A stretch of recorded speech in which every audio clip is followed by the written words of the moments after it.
โรงเรียนมารู้ไหมหนู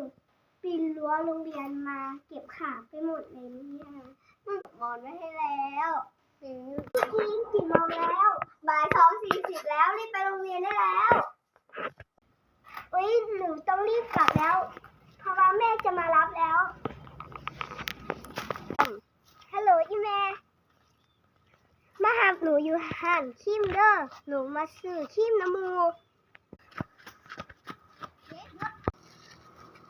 ใส่ละมากกับหมูใส่หมูเมื่อหมดแล้วแล้วเป็นอย่างคือใส่อย่างมึงคือหนูสุดนี่กัมพูเป็นอย่างมึงคือหนูสุดนี่หนูเปลี่ยนได้คู่กันเลยให้เปลี่ยนไปเฝ้ากะการบ้านกะไร